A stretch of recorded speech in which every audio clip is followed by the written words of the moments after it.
ने हमें जो सपना दिखाया है, इस दबे कुचले शोषित पीड़ित समाज को हुक्मरान बनाना है, जिनका वोट ज्यादा है उनको राजा बनाना है, और राजा आप हमारे वोटों से बनता है, तो फिर हम राजा क्यों नहीं बन पा रहे?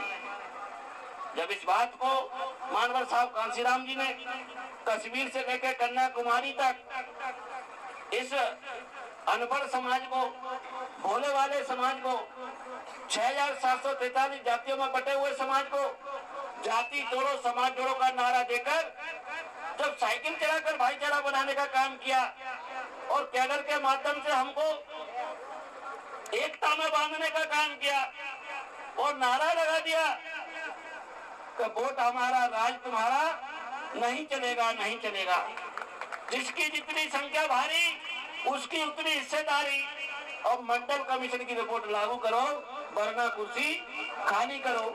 जो जमीन सरकारी है वो जमीन हमारी है।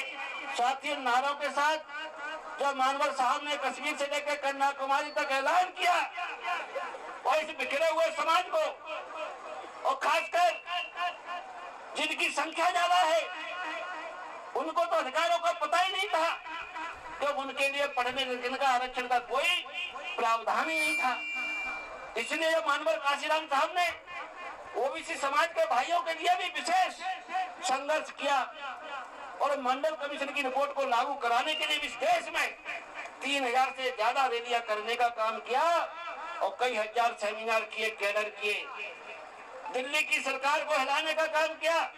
और 1989 में जब बहुजन समाज पार्टी के 3 सांसद चुनकर आए, बीपी सिंह सरकार को जरूरत पड़ी, माननीय बहन जी उसमें से एक सांसद थी, एक सांसद हरभजन सिंह लाखा थे, दूसरे सांसद भी यादव जी थे।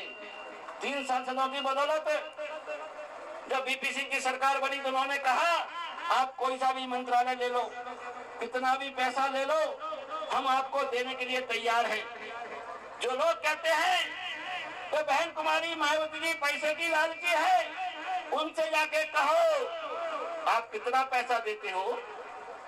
जब बीपीसी की सरकार बनी थी तो पैसे की कोई लिमिट नहीं थी, कोई भी मंत्रालय आपको मिल रहा था।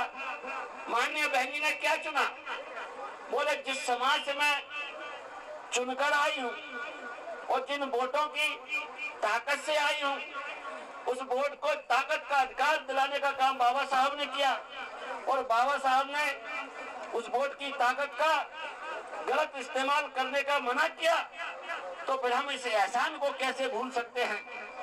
हम बहन बेटियों की आबरू बचाने के लिए इस सदन में आए हैं, मंडल कमीशन की रिपोर्ट लागू कराने के लिए सदन में आए हैं। और जो कांग्रेस पार्टी की सरकार वाले लोग कहते हैं आज हमें संविधान बचाना है, तो साथियों आप बता दो संविधान लिखा किसने है?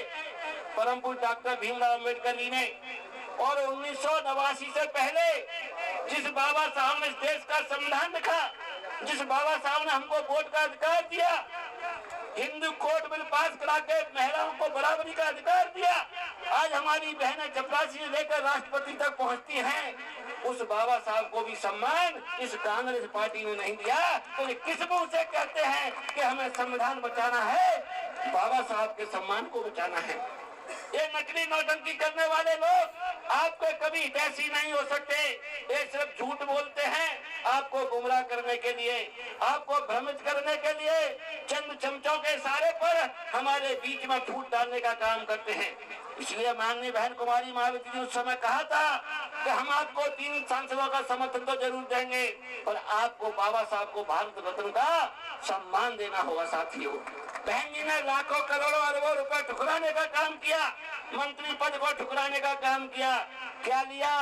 बाबा साहब के लिए सम्मान दिया। साथियों, जो लोग कहते हैं कि बहन जी तो पैसे की भूखी है, माननीय बहन जी ने पिछड़े वाले भाइयों को जो मंडल कमीशन की रिपोर्ट लागू नहीं थी, उनको पढ़ाई लिखाई में कोई आरक्षण नहीं था।